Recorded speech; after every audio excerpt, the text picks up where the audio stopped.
advertising still intact. The MPs, led by Honorable Gerald Karuhanga, indicated that they are now ready to proceed and remedying what they call a grave mistake by the 7th Parliament, which they now describe as treacherous. Reports indicate that some NRM legislators are also plotting some constitutional amendments that point to stretching the presidential term from 5 years to 7 years. And these rumors around the corridors of Parliament say that this may also involve scrapping the age limit. Now, the lifting of the term limits in 2005 was largely aimed at benefiting President Museveni, who many politicians refer to her as a rare leader whose service needed to be extended. Some people suggest that if Parliament reinstates term limits, he must be allowed to contest again, since this will be a new dispensation. And now, Inspector Trump tonight will ask, has the Speaker granted the MP's permission to table the bill, given the fact that she holds the key on this matter? Also, just how important are term limits to young democracy like Uganda? Will the MPs behind the move garner the required support to move the bill, considering the from 70 members in the House? Our guest tonight, Honorable Gerald Karuhanga, Youth MP for Western Uganda, also chair of the chapter of the African Parliamentarians Network Against Corruption. You're most welcome, Honorable Gerald Karuhanga. Thank you, everyone, and good evening. We also expect to be joined by Honorable Stephen Birahwa, Belisa County MP, also chair of the committee, chairman of the committee on the national economy. Honorable Karuhanga, what's this plan regarding the restoration of presidential term limits? The presidential term limits plan largely is focusing on restoring the presidential term limits in the Constitution, which were regrettably removed from the Constitution in 2005. Ugandans had spoken in unison in 1995 when they promulgated the Constitution and made it clear, without even any debate. It was never contentious. It was generally agreed on that let's entrench a position where we can see a peaceful transition from one president to another. Now, everyone thought that was a wonderful constitution, that was a very wonderful provision that would not easily be removed from the constitution because everybody knew the advantages and the history of this country. That almost in 50 years we have witnessed since independence, we have not seen a peaceful transition from one president to another. Now, in 2005, to the shock and surprise of this country, a very extreme and popular position, I was at Makerere then. I followed this debate very closely. I could see how Ugandans were so opposed. I remember Professor Oloko Nyango getting so passionate. In fact, at some point, he even pledged to eat his shoe. It was so passionate Ugandans, and they couldn't understand how MPs can remove presidential term limits from the Constitution. In fact, there was a very huge debate as to whether it should not even be taken to referendum. Ask Ugandans. Apparently, of course, it was going to be very expensive, and many thought that indeed the referendum was even much easier to win, probably because of the influence of the politics of money and other things. So, this time around, when we come to the 9th Parliament, we say, let's correct that mistake. Let's correct it. Let's restore presidential term limits, because we believe that this country needs to see a civil way of changing leaders. But for the first time, the leadership question that has eluded us for 50 years can be answered, that we can deal with the mitigation of the advantages an incumbent has in an election. Because normally you influence the military, the electoral commission, the media, the courts of judicature, because he is an incumbent, and he has also the national resources at his disposal. Now, so we want to see Ugandans say, okay, let's build institutions, because we know that term limits ensure checks and balances. We cease to see a one strong man rule, and we begin seeing the institutions getting stronger, because the question of individuals, it's known they come in and go. That's why you see, for instance, Parliament remains, at least the administrative part of Parliament remains so clear. They will serve you irrespective of whichever party you belong to, because they have seen MPs come and go, they have seen speakers come and go. Yes. But the presidency has remained a big question. There is hardly an institution called the presidency, because it is largely a one-person business. So we want to see this transition happen in our lifetime, and this is largely also a generational cause, because there were many struggles. People fought and they tried to retain some order in this country, to restore some order in this country. That's what they chose to do. This time I think we don't have to do that. If anything, the bushes are no longer there anyway. So we need now to engage in debates. Let's engage, we talk about this, and I believe parliamentarians will listen to Ugandans, because 87% of Ugandans believe strongly that presidential term limits should be restored in the constitution, as was reported by the Afrobarometer report. So let's do it. All right. Honorable Birahwa, well, we've just been joined by our second guest, Honorable Stephen Mukitale Birahwa, Bulisa County MP, also chairman of the National Committee, the Commission on the National Economy. Honorable Birahwa, you come from the NRM. What's your view on this restoration of term limits? Is it something that we need badly? Yeah, thanks so much, Edmond, and my colleague, Honorable Jerry Karwanga. Nice being with you at Spectrum. This is not a new topic. The topic has been around. In 2005, before I contested for Member of Parliament when the Constitution was being amended, my contention then and now was and remains that we should discuss the constitutional amendment in general and not just the presidential term limits. And I said on the question of presidential term limits, I'm more interested in discussing the powers of the president vis-a-vis parliament than term limits.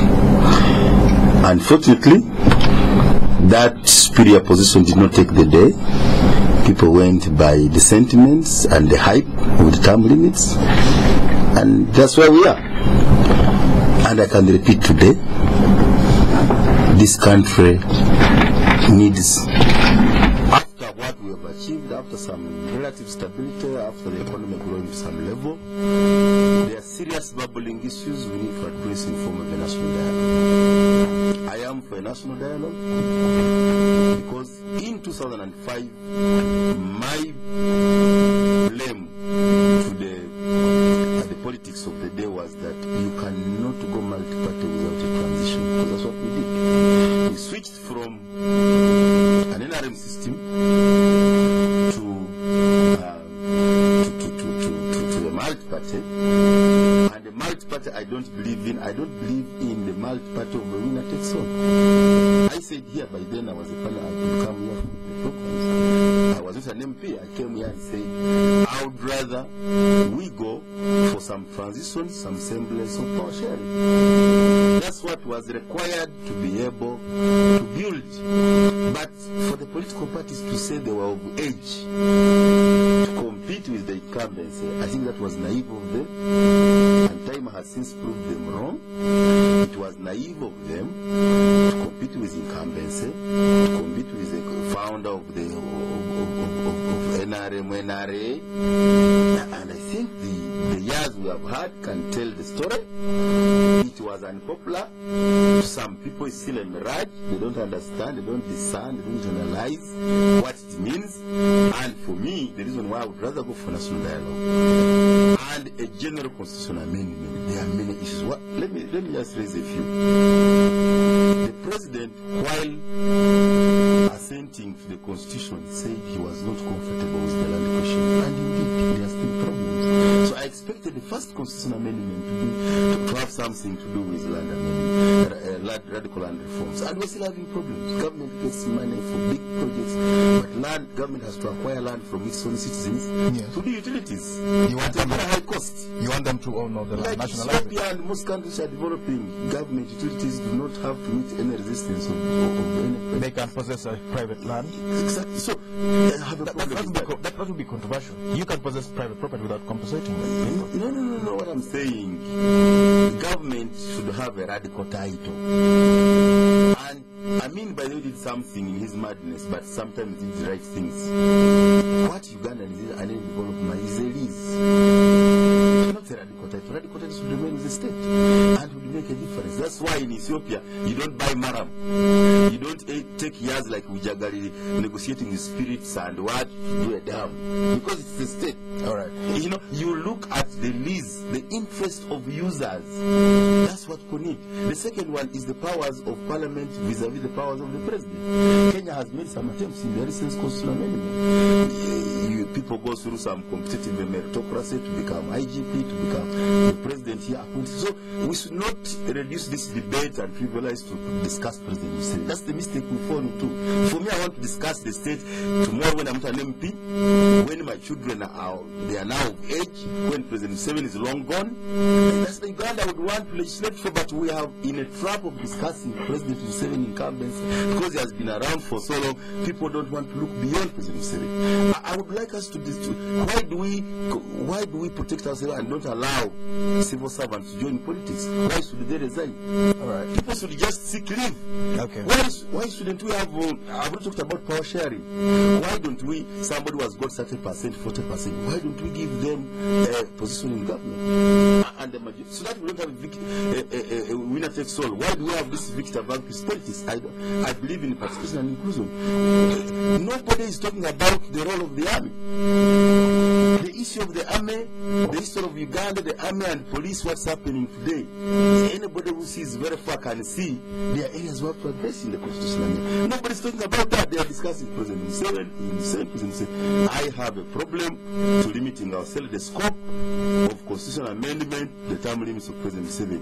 And I agree entirely we need strong, but to have strong institutions, we really need to seriously look at the challenges of this country. Actually, for me, I was busy somewhere, I got notice at short notice, but I think I could raise about 12 strong constitutional amendments. All right. If we have discussed, but I would want constitutional amendment preceded by a national dialogue, in which we are not just discussing the NRM, my party, which is very strong with 90% in parliament, with the minority and a few independents, most of them NRM. I would want to bring on board the religious leaders, the cultural institutions, other stakeholders in this country in the national dialogue to bring a true Ugandan debate, national dialogue, and agree on what has to be handled. And that's why I'm disappointed with this marriage and divorce, some of these bills which do not actually look into the future of this country. We need to really have serious national dialogue, serious debate of this country, beyond the politicians of today, beyond those who call themselves government and opposition. You raise quite a number of issues, like the powers of the presidency. Very briefly, you want them trimmed, right?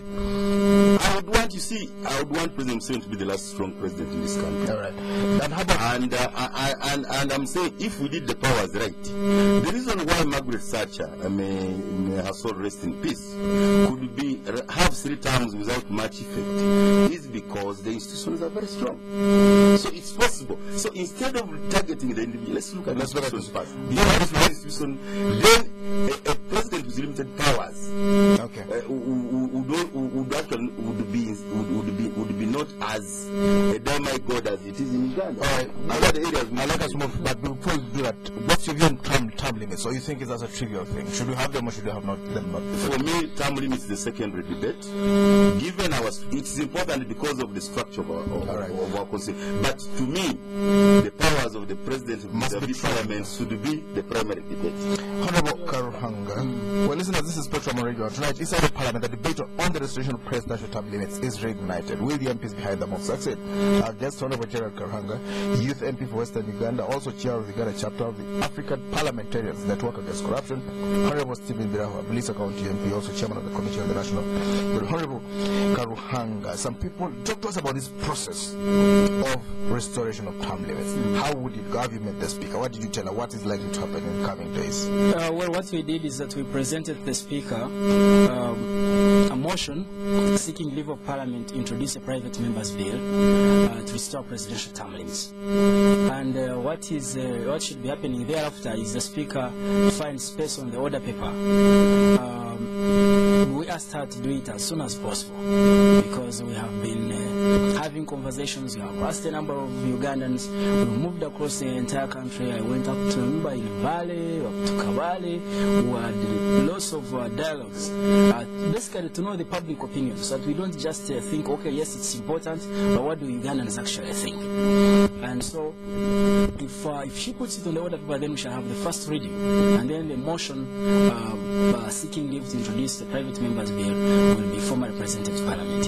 So, and then thereafter, it should be sent to the Legal and Parliamentary Committee. Then what should be following is the second reading, which should carry a vote of 2/3 of the entire Parliament because it's a constitutional amendment, and then debate follows, and then we shall see another third reading, which should also carry 2/3. It's quite a comprehensive. It could take 3 months. It's a process. Yes, it is a process. Is there a chance it will succeed?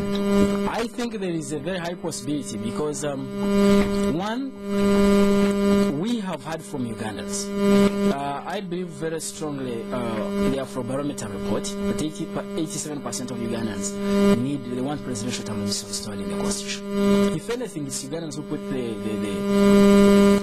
term limits in the constitution. The argument that the MPs in the 7th Parliament equally are representing Ugandans, there are so many things Parliament has done at times which Ugandans don't like.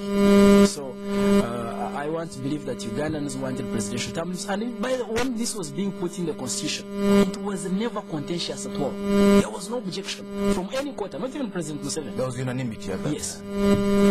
And but later we begin to see a totally different position. Now, where I saw some poll done by some media houses, I think the last one I saw that they called about 150 MPs, and 110 were supporting term limits. Now, the other 40 were not sure. So we have. You think you have the momentum? Yeah, we believe that there is a likelihood of supporting the presidential term limits. Now, there is an impression there. There are about 3 impressions I want to correct from my colleague. The first one is that presidential term limits is not a target for President Museveni. Uganda is much more important than President Museveni. He found it here, he will leave it here, just like any one of us. So, for me, I think it's always very diversionary for anything that seems to be anything that focuses on national interests. If President Museveni probably is not likely to be comfortable with it, for anybody to say that, yeah, these fellows are targeting President Museveni. No, the question is it in the national interest? Do we know the history of this country? We know where we've come from. We know the children, the women and men that have died in this country during transitions. We know that. Assuming we got another Idi Amin, wouldn't you be shy to say, oh my God, I should have supported presidential term limits in time? So we are saying, look, let's restore presidential term limits, and then we can know there can be political predictability. Ugandans are investing elsewhere because they are not sure how President Museveni will leave power. You sure? Yes, go to South Africa. The community of Ugandans in Pretoria, in Joburg, is unbelievable. They are seriously doing businesses. They come here, they look at what's happening. When you tell them, why don't you invest some of your savings here? They tell you, how can I until this man leave? Because we don't know how he will live. We don't know how President Museveni will live. Yes, we don't know. So whether he live like his predecessors or he will live in a nice way. Because you've not None seen of his that. predecessors has left in Exactly. We have not seen that. We have not witnessed that in this country. The other impression I wanted to correct is that Ugandans were not ready for pluralism, for multi-party democracy. I think Ugandans had even multi-party democracy They were before. not ready for winner takes all. Pluralism doesn't mean winner takes all. Well, if I am for pluralism, oh yes, but not winner takes all. well, if you say that, because I heard you say We'll that, discuss that more. yeah, maybe we'll discuss that. So if you differentiate the two, then probably that's your view on that one. But I think Ugandans, because we had political parties even before President Museveni, we had political parties at independence, and some are as old as in Uganda's age as far as independence is concerned. So I think now NRM also doesn't have a 90% Of the House. Of the House, no. Well, they have 70%. That's true. Can I give you details? How many in opposition are working for NRM? I could also ask you how many in NRM are working with the opposition. Negligible. Yes, not necessarily, because if it was so, on almost everything that President Museveni likes would pass almost without thinking. It would be so obvious. But you've seen on the number of occasions he has had to call caucuses and caucus and whip. So it's not that very direct. And by the way, again, they could even have 95%. But you can have dissenting voices even within the party. All right, this is Spectrum on Radio. Now go for a break. We'll be back. So stay tuned. So I'm chilling at home with my crew. The boys are waiting to watch the game on the telly, but the chicks want to go to the beach. So how do we play it? A glance across the room. Eye contact is made. A plan is hatched. Pete will get some sand. Lots of it. Jeff will take care of the deco, Tim the entertainment, and I the clubs. And so we bring the beach to the apartment. If we can't go to the beach, we bring the beach to us. It's just how we do. It's not about where you're at. It's the difference you bring. Get a fresh take on things. Club is brewed longer for easier drinking. Brewed slower for great taste. Club, tastefully different. Not for sale to persons under the age of 18. Sunlight, it's freshness that stays with you all day. The fragrance that lasts. Try the new range of Sunlight 2-in-1 washing powders for sensational cleaning and all-day fragrance.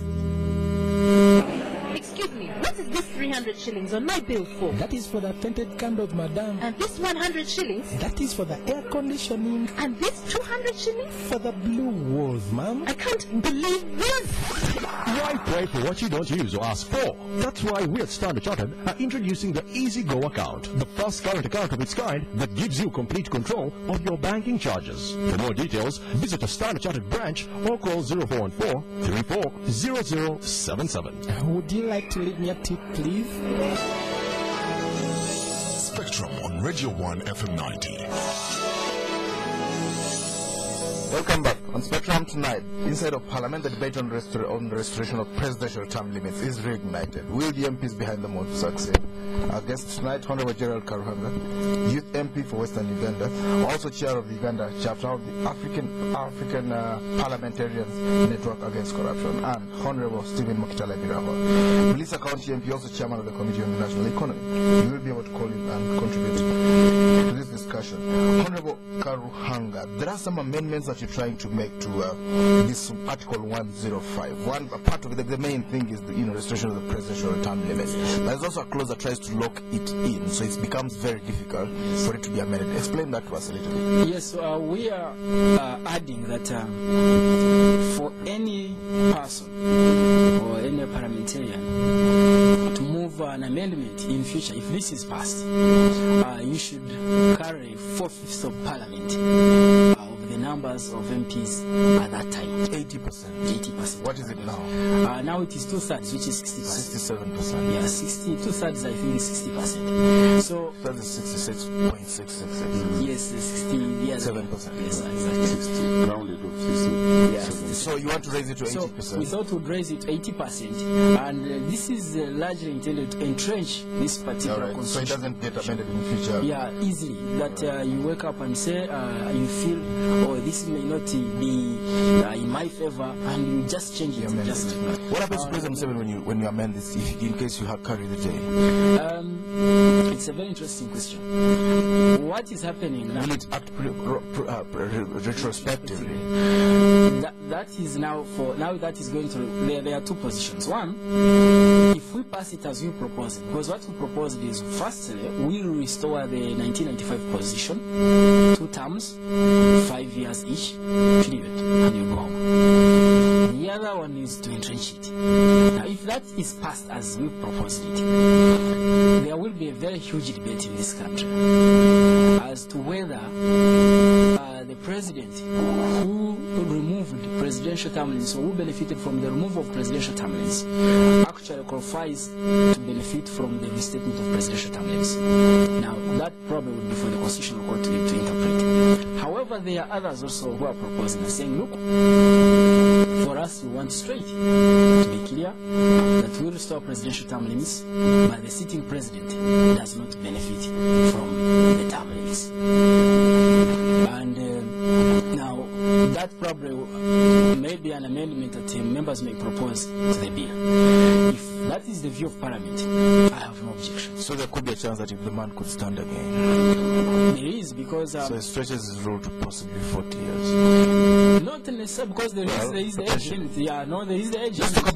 talk about the age limit. Some people, two things were here. Yes. Some people have said that they want to stretch the term, the presidential term, to the 7 years, which is a French system apparently. France, Rwanda, and other places. That want it to be 7 years. Also, there were some people think they should remove the age limit, so you can run even though you are 99.5 years old.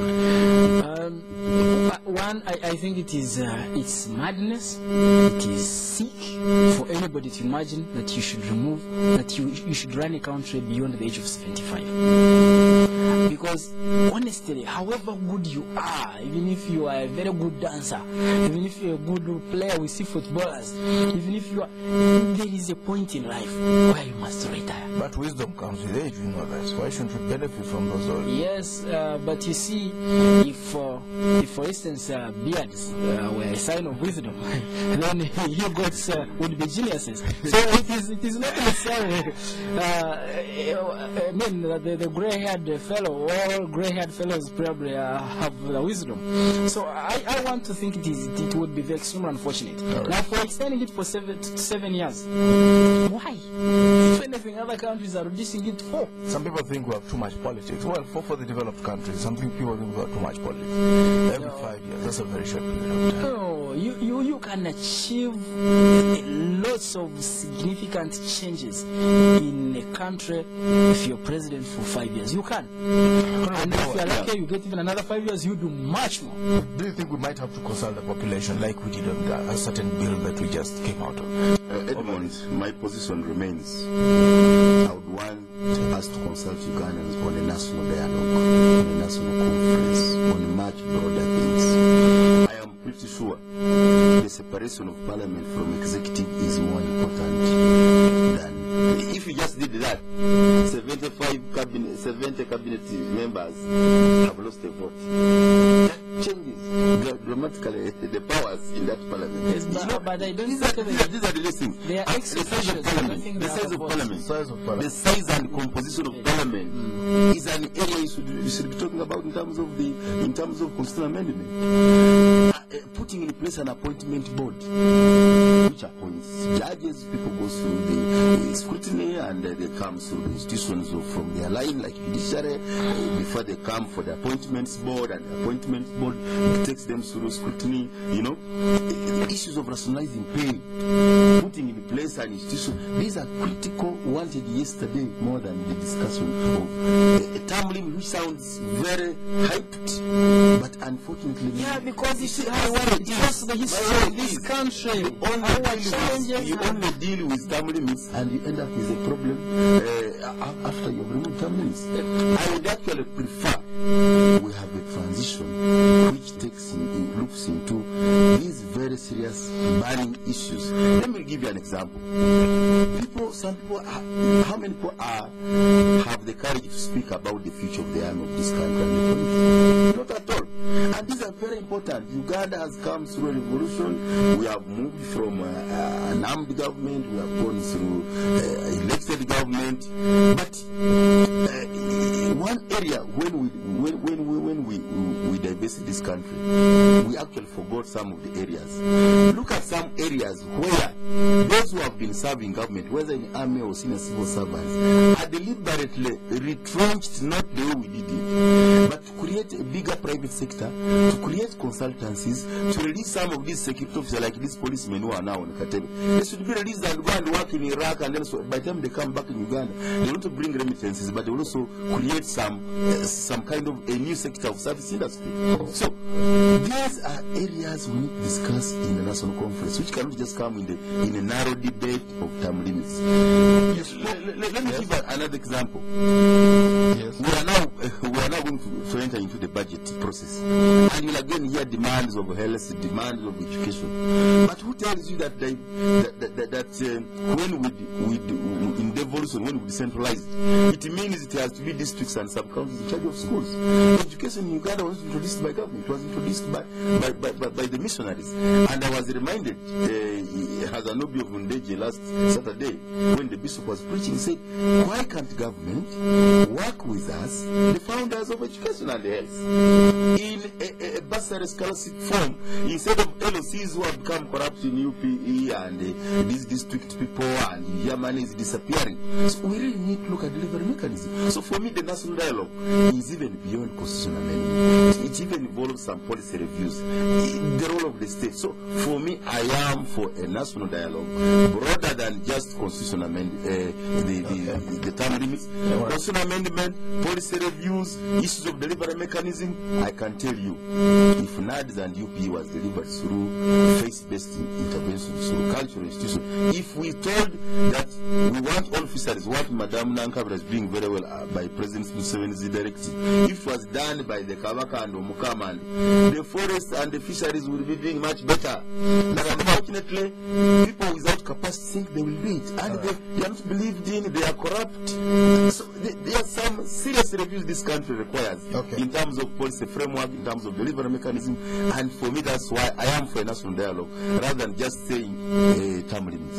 You spoke very early about that. We'll come to you, Honorable. But very briefly, you spoke about power sharing. Yes. There was power sharing when President Museveni took power in 1986. A few years later, Semogere said, well, 10 years later actually, for the record, Semogere said, walked out of it and said, I'm starting against you.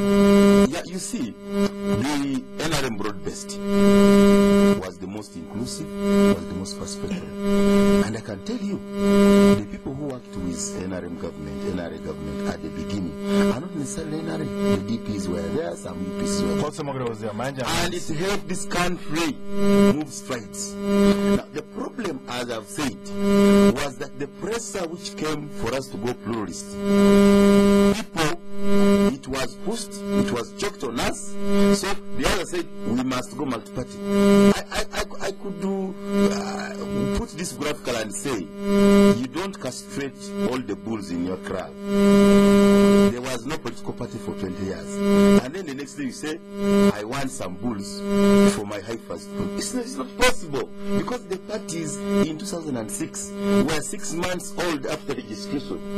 What would they be in an election? It was a bull castrated trying to mount and give you some calm. Honorable Karwan, give us some context on this. He's talking about the national dialogue with a lot of valid points. Well, give us the context on that. You see, nobody's opposed to the national dialogue, and we have had several dialogues in this country. I see a number of meetings are held here at Serena Hotel, the International Conference Center. And I don't know where actually those resolutions or recommendations ever go. We know so many. Actually, Uganda is known for having the best written documents. Very wonderful policies. Somebody said we developed them here. They are refined in Tanzania and implemented in Rwanda. Exactly. That was very actually. That's what happened. So for me, we can talk so nicely about all these things. First, I want to recognize that there is nothing that bars us from speaking about unemployment when we talk about term limits. That there is nothing that stops us from talking about malaria. Because people, actually, malaria is such a serious issue. I saw a government report in 2011 saying that 320 Ugandans die every day. I could not believe, but it was a government report, and I don't think government was undermining itself. We're dying every day because of malaria. Now, We know the inadequacies in the education system. We need to raise them, yes. And you spoke about for instance, I want to ask a question, and that, for instance, Ugandans want to know the 5,000 students that are sponsored by State House. How does one access that if you don't know President Museveni and his clanmates? So now, those are serious issues. But you see, all those could still be mentioned, could still be debated, even as we move also to ensure that we restore presidential term limits. Why is presidential term limits very critical, especially now? One is that after President Museveni spending 30 years, close to 30 years, because he will make 30 years in 2016, Yes. it is a point when you people And he begin. may be the last one to spend 30 years. The next one may even lose an election after 5 years. Well, who knows? So, Ugandans want to know, is there political predictability? What will happen? You want to create this, you want people in their mind to have a clear position that indeed we shall have a leader. He's going to run for this time and he will go. All right. That will do. But, and you see again, this goes to the historical question. What has been Uganda's challenge? We have had natural resources. We have the best, some of the best soils.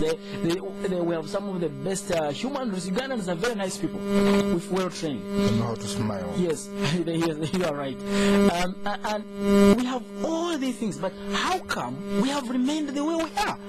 What has failed us? The leadership, governance, the governance question has never been sorted. Inflation of leaders. You spoke about health. Our health, the MCH indicators have also become weaker according to the MDG targets. We're actually moving back. And by the way, the corruption at the Ministry of Health is unbelievable. There is a 15 billion. Is it still going on? Oh, there is some global fund that has been eaten. You saw some of that in the media. There is a 15 billion of the World Health Organization. And do you think the corruption would be of the same magnitude if the health budget was going through Kibuli, Namiremba, and Rubaga? Briefly before Apart from that, before they have very small at budget. some point, obviously, they founded education, most of it. And they know how best to do it. They don't only give numerous and literacy, but they give an all-round values, morals. They impart and mold people into God-fearing, into, and they will reduce all this problem. And I want to tell you, as my chairman for the anti-corruption committee, one way of reducing corruption in this country Go back to the church. is to reduce the powers of government, not only the president, including the districts, including the health, and work with faith-based, with cultural institutions I agree. who have their own systems and values. All right. But I want to say that the transition I'm talking about has a roadmap. We need to hear. It has targets. What has to be, if we are to have a transition, we have to agree for the army, for the between cabinet and parliament. You put a roadmap and say, by the way, I would rather sacrifice a presidential election and have a transition of 5 years, so that after that 5 years we are starting. And Are you suggesting I have something, brother. okay, let's hear from the listener. This is If we agreed into a transition which delivers a much better country, I would rather we have a transition where the and forget president about continues. education. Election hearing is not democracy. Let's hear from the listener. democracy. 04143481111. Especially when it's 03122603990. 03122613990. When you call in, please tell us your name and where you are calling from. Spectrum, hello? Hello? Innocent.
Spectrum, hello. Good evening, your name?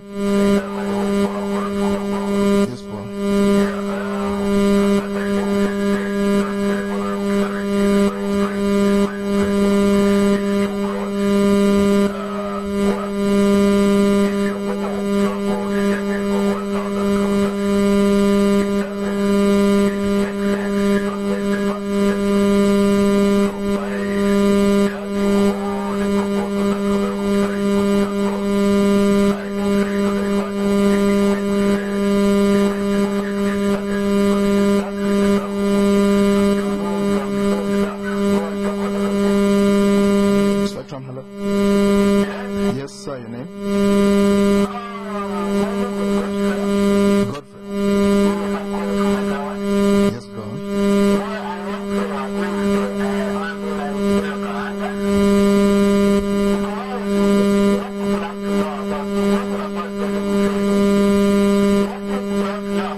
money, you should be eating food instead. Honorable Karuhab. That's interesting. Now, very, very interesting questions. Now, one is that I agree with the Honorable Birawa on a national dialogue. However, I don't think it is the focus that we need now, because we have had a number of them. But what have we achieved? So, for the callers who are... Well, the CA gave us the national constitution. Yes, but yes, the CA, and indeed it is, that's where we began from. They didn't provide for transition, that was... But you see, the CA provided for presidential term limits. They knew it was important, it was unanimously agreed on, and they stated it clearly in the Constitution. It was much later, actually, in these unfortunate dialogues, that the term limits were removed from the Constitution. You remember what happened at Musa Courts. So, now, we have to begin, indeed, we have to begin somewhere. Yeah, we can talk, we can speak so nice, we can make very wonderful speeches. We can go and organize a very wonderful national dialogue in Nambole, where we call all the leaders, all the councillors, all the...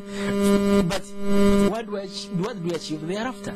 So I want us to focus on making some steps at what we believe we consider important in this country. And for me, for anyone to try in any way to downplay or take lightly this debate of presidential terms, I think he's not sensitive about this country. He doesn't care really where this country has come from, because it's known to us. Everyone knows.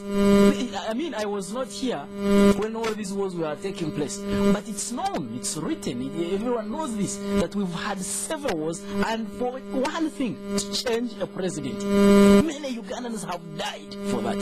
So many children, wanton destruction of property. Why don't we sort it out? Ugandans empower.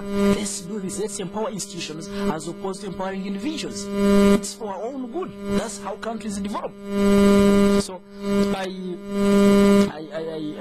want to appeal to actually my colleague here, and to go also and convince the colleague members in the NRM that look, if we don't at least care about ourselves, let's care about the posterity. I'm sure you have children, so many colleagues have children. Let's care about what will happen in the future. Yeah, my brother Gerard, I'm not even discussing an NRM position because I'm just a spokesperson. I'm discussing my own as an advocate of nation building, as a person who loves this country, and a person with children of age who are now either at university and some are even working class. So I'm not even bothered about my own because I've had enough in this country. My children deserve more. I'm only saying President Museveni is a motto being. Let's not legislate targeting somebody who may not be there tomorrow, God forbid.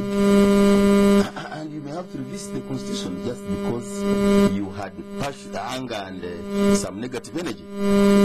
I'm saying that whereas term limits would be important, strong institutions, powers of the presidency, a stronger parliament would reduce that. Unfortunately, one of my disappointments in parliament that the citizens of Uganda at times don't know what they want.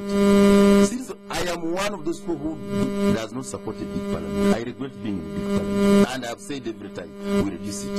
But I am disturbed at a level of which Uganda don't understand what that means, that you have a big parliament under facilitated, instead of giving him a vehicle like a car of a district and a chairman, you start abusing them for getting 103 for a used vehicle. Instead of doing the right, facilitating their district, their offices at a district, you start blaming them for CDF, I don't know, 5 million. So in most cases, parliamentarians are blackmail. But I'm not here to defend parliament. What I want to say, that let us have a constitutional amendment which is preceded by a national conference and a national dialogue. Because if you only deal, term limit is a symptom of a much bigger problem, as far as I'm concerned. Yes. And we need to deal with the bigger issues. The bigger issues include the structure of government. Be diversionary. No, it's not diversionary. The structure of government needs to be addressed from.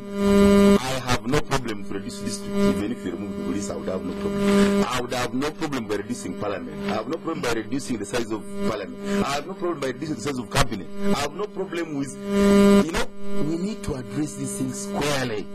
Because the reason why NRM and President Museveni gave that broad-based and some-based was purely for political healing. To try as much as possible have inclusion and participation. The time for that is over. The generation of Jared Karwanga and my children requires to start from a clean plate. And therefore we require a surgery in the structure of the state. We need to revisit the role of faith-based institution. We need to revisit the role of cultural institution.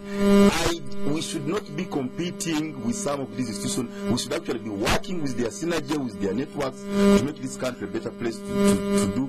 What I'm saying, I am not saying that abandon term limits debate. I am saying, can we have a structured debate?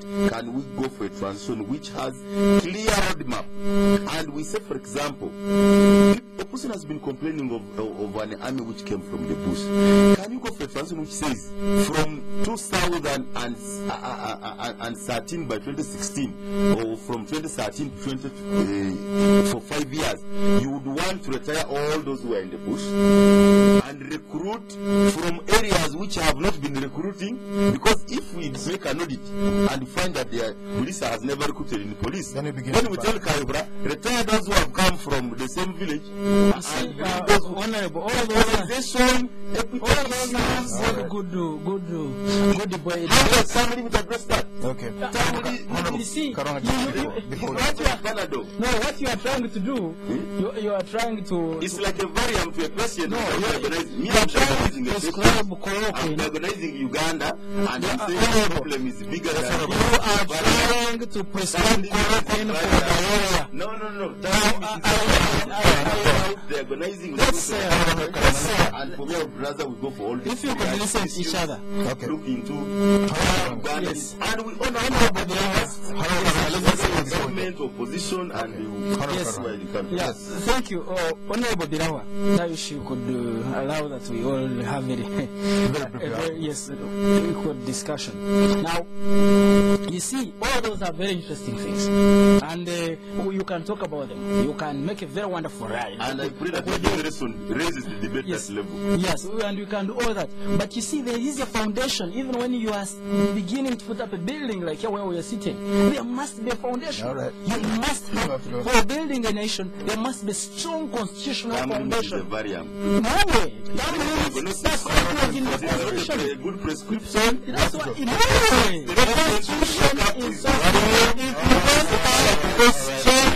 Thank you very much, Dadia. That's Honorable Gerald Karhanga, youth MP also for Western Uganda. Honorable Stephen Birahwa, Bulisa County MP. Thank you for tuning in. Incidentally, today was a good day to discuss this kind of topic. It's exactly today, 34 years ago, that Idi Amin was removed from power. Uganda has never had a peaceful change of government. Thank you for tuning in. I've been your host, Edmond Chisto Spectrum. We'll be back tomorrow. Right now, you can hear the news in English.